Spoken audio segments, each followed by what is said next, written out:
High, আমি সুপর্ণা চলে এসেছি নতুন একটা ভিডিও নিয়ে। কেমন আছো বন্ধুরা? আশা রাখছি সবাই ভালো আছো, আমিও বেশ ভালো আছি।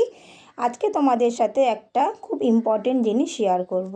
কি বলো তো বন্ধুরা, কিভাবে ক্রিম বিট করা যায় পারফেক্টভাবে সেটাই শেয়ার করব। আমি এখানে ডিলাইট কোম্পানির একটা ক্রিম নিয়ে নিয়েছি, ট্রোপোলাইটও ব্যবহার করি। খুবই ভালো হয় এই কোম্পানিগুলো, আমার কাছে ভালো লাগে, টেস্টটাও খুব ভালো হয়। তোমাদের পছন্দ মতন তোমরা কিন্তু ক্রিম ইউজ করতে পারো।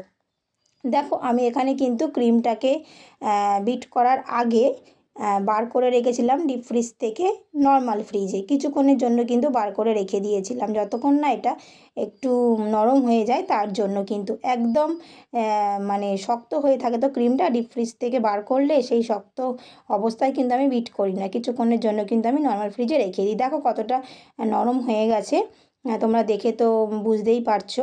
এবারে আমি এটাকে পরিমাণ মতন নিয়ে নিয়েছি, প্রায় 250 গ্রামের মতন আমি এখানে নিয়ে নিয়েছিলাম। তোমাদের পছন্দ মতন বা তোমাদের পরিমাণটা যতটা লাগবে তোমরা কিন্তু ততটাই নেবে।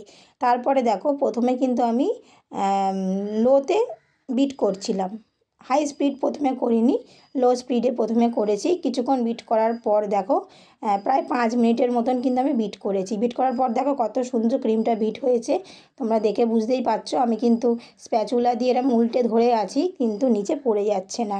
তার মানে বুঝতে হবে যে আমার ক্রিমটা কিন্তু পারফেক্টভাবে বিট হয়ে গেছে। তোমরাও যদি ঘরে কেউ কেক বানাও এইভাবে তৈরি করবে ক্রিমটাকে, তাহলে কিন্তু পারফেক্ট কেকটা করতে সুবিধা হবে, খুব স্মুথ হবে কেকটা। কেকটা অনেক সময় কি হয়, কেটে কেটে যায়, সেটা হবে না। কেমন লাগলো আমার ছোট্ট এই ভিডিওটা?